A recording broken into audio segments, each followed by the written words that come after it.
बिस्मिल्लाहिर्रहमानिर्रहीम और अस्सलाम वालेकुम। 20 मार्च और पाकिस्तान में जुमेरात की शाम। आज अभी तक की अहम खबरें और मेरा तज्जिया। आज की पहली और बड़ी खबर, अमरीकी खुसूसी वफ्द का अफगानिस्तान का दौरा। आप कहेंगे ये इतनी बड़ी खबर कैसे हो गई? एक तो ये बहुत बड़ी खबर है और उसके साथ साथ बहुत बुरी खबर है, लेकिन बुरी खबर है army chief general Asim Munir तमगा इम्तियाज मिलिट्री के लिए। जी हां, आप दुरुस्त सुन रहे हैं। ये बहुत ही बुरी खबर है आर्मी चीफ के लिए और पूरी रजीम के लिए, खुसूसन नून लीग के लिए भी। खबर की पूरी तफसील आपके सामने जब रखूंगा तो आपको समझ आएगी कि शायद ये अब तक की सबसे बुरी खबर है मौजूदा रजीम और मौजूदा जो मिलिट्री के ऊपर टॉप चंद मिलिट्री जनरल्स हैं उनके लिए खित्ते में बदलती हुई सूरत हाल और स्पेशली अमेरिका के लिहाज से ये बहुत ही बुरी खबर है। तो पहले इस खबर की तफसील बता देते हैं, फिर थोड़ा सा तज्जिया और आपको क्लैरिटी हो जाएगी कि ये किस तरीके से एक गेम चेंजर है। तो किस्सा इस तरह से है कि आज अमेरिका का एक खुसूसी वफ्द पहुंचा अफगानिस्तान और वफ्द पहुंचा ज़ल्मे खलीलजाद की क़यादत में।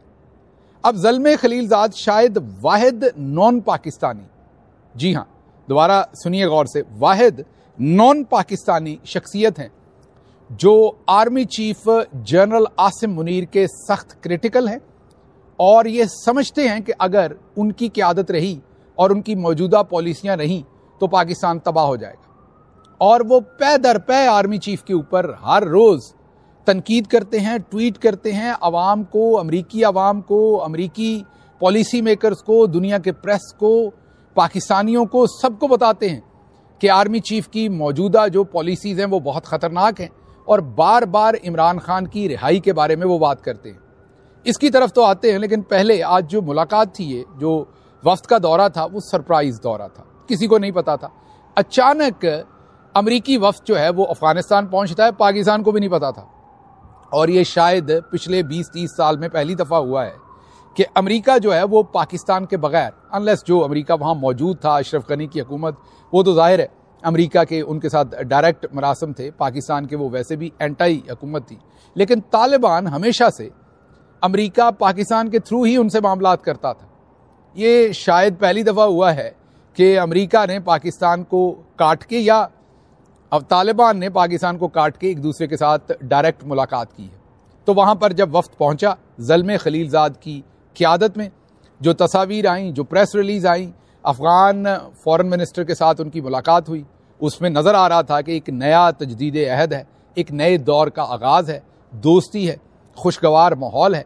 और उसके बाद ज़ल्मे खलीलजाद का जो ट्वीट आया उसने सब कुछ ही कह दिया। ज़ल्मे खलीलजाद ने अपने ट्वीट में ये कहा कि सदर ट्रंप जब से आए हैं वो हर जगह से अमरीकियों को छुड़वा कर अमरीका वापस ला रहे हैं। आपको पता है इससे पहले रिचर्ड ग्रैनल भी ऐसे ही एक खुसूसी मिशन पर वेनेजुएला तशरीफ़ लेकर गए थे, जहाँ से वो काफ़ी सारे अमरीकी जो वेनेजुएला में कैद थे उनको वापस लेकर आए थे, क्योंकि सदर ट्रंप ने अपनी इंतखाबी जो मुहिम थी उसके अंदर अमरीकियों से ये वादा किया था कि अमेरिका एक सुपर पावर है और मैं उसका सदर, एक सुपर पावर के सदर के तौर पर एक्ट करूंगा, अमरीकी लावारस नहीं होंगे, जहां जहां अमरीकी कहीं कैद है मैं उनको छुड़वा के लाऊंगा। तनकीद की थी उन्होंने सदर बाइडन पर और कहा था कि उसने अमरीकियों के लिए मुनासिब इक़दाम नहीं किए, मैं करूंगा। तो जब से वो आए हैं लगातार रशिया से भी उन्होंने, मोहम्मद बिन सलमान साहब की सालसी के थ्रू रशियन सदर पुतिन से भी अपना कैदी वापस लिया, इसी तरीके से वेनेजुएला से भी। और अब ज़ल्मे खलीलजाद अपने ट्वीट में बताते हैं कि सदर ट्रंप की हिदायत पर वो अफ़गानिस्तान पहुंचे और यहाँ से एक अमरीकी जो पिछले 2 साल से अफ़गान तालिबान की कैद में था, अफ़गानिस्तान की कैद में था, उसे रिहा करके वो साथ ले भी गए। जी हाँ, वो अब चंद घंटों के बाद वो किसी भी वक्त अमेरिका पहुंच जाएगा या कल पहुंच जाएगा, वो जो कैदी था। और जाहिर है सदर ट्रंप उसको भी सबके सामने पेश करेंगे। सो मच सो कि 2 ऐसे खलाबाज जो हमने आपको 2 दिन पहले बताया था, ये 1 दिन पहले, परसों शाम 6 बजे फ्लोरिडा के करीब समंदर में नीचे उतरे, जो 9 महीने से खला में स्ट्रैंडेड थे। जाहिर है उसका इंतज़ाम तो किसी न किसी ने, अमरीकी सिस्टम के अंदर से, नासा ने या किसी न किसी ने करना ही था, लेकिन सदर ट्रंप ने अपनी इंतखाबी मुहिम में उसका भी वादा किया था और फिर एलान मस्क को ये रिक्वेस्ट की थी या अहकामात दिए थे कि उनकी वापसी का बंदोबस्त किया जाए। तो अब वो बंदोबस्त जो है वो नासा ने किया, किसने किया, लेकिन उसका तमगा भी अवाम के सामने सदर ट्रंप के सीने पर ही लगा। बहरहाल वापस आते हैं ज़ल्मे खलीलज़ाद साहब ने अब ट्वीट किया कि मैं सदर ट्रंप के कहने पर यह किया है, और सदर ट्रंप क्योंकि अमरीकियों को वापस लेके जाना चाहते हैं तो एक और कैद अमरीकी को वापस अमरीका रवाना कर दिया है, और मैं बड़ा ऑनर फील कर रहा हूं कि मैं सदर ट्रंप को असिस्ट कर रहा हूं। अब आपने यहाँ ये ट्वीट जहन में रखना है, क्योंकि आगे चल के मैं आपको बताता हूं कि इसकी अफादियत क्या है। इसकी सबसे पहली अफादियत तो ये है कि ज़ल्मे खलीलज़ाद इस मिशन को लीड कर रहे हैं। ज़ल्मे खलीलज़ाद कौन है, पहले तो आपको ये बता दें। ज़ल्मे खलीलज़ाद अफ़गानिस्तान के पाकिस्तान में भी एम्बेसडर रहे हैं, अफ़गानिस्तान में स्पेशल इन्वॉय रहे हैं। जो दोहा के अंदर टॉक्स हुई अफ़गानिस्तान और अमेरिका और इत्तेहादियों की, जिसके बाद इनक़लाब मुमकिन हुआ, उसको भी लीड करते रहे। साबिक अफ़गान ही हैं वो, लेकिन वो अमरीकी हैं, अमेरिका में रहते हैं।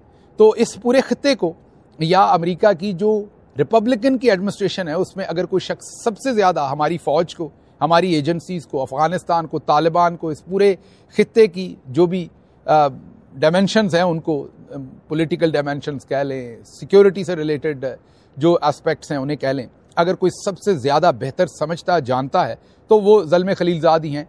और मैंने भी और बहुत सारे और अकाबरीन ने भी आपको बताया था कि आने वाले वक्त में उन्हें सदर ट्रंप की एडमिनिस्ट्रेशन में कोई ना कोई खुसूसी रोल मिलेगा। एक तो उनका ये तारफ़ हो गया। दूसरा तारफ़ उनका क्या है? दूसरा तारफ़ उनका ये है कि वो पिछले कई महीने से वाहिद गैर पाकिस्तानी शख्सियत है जो army chief general Asim Munir के सख्त तरीन नाकद है, और वो सीधा कह रहे हैं कि इस वक्त जो इकॉनमी बिजनेस है उस पर भी आसिम मुनीर साहब ने कब्जा किया हुआ है। इस वक्त सिक्योरिटी पे तो उनका कब्जा है ही है, फौज के पास सिक्योरिटी होती है, और जो बैरूनी सफारतकारी है उस पर भी उनका कब्जा है। सियासत और अंदर जो हुकूमत है, गवर्नेंस है, जो पूरे का पूरा सिस्टम है, उस पर भी उनका कब्जा है। तो उनका बार बार ये कहना है कि अगर ये तीनों चीज़ों पर से कब्जा उन्होंने ना छोड़ा तो पाकिस्तान दिवालिया हो जाएगा। और साथ एक लाइन वो और लिखते हैं कि इमरान खान को रिहा करो। फिर जब सदर ट्रंप की तकरीब हल्फबरदारी हुई तो उन्होंने एक फिर ट्वीट किया जिसमें उन्होंने कहा कि जयशंकर वहां बैठे हुए थे और पाकिस्तान में से कोई नहीं बैठा हुआ था। अगर आज इमरान खान को जेल में ना रखा होता तो वो सदर ट्रंप की तकरीब हल्फबरदारी में वहां मौजूद होते, जहां इस वक्त सिर्फ हिंदुस्तान था मीन खत्ते में से, और पाकिस्तान का बहुत बड़ा नुकसान हुआ है।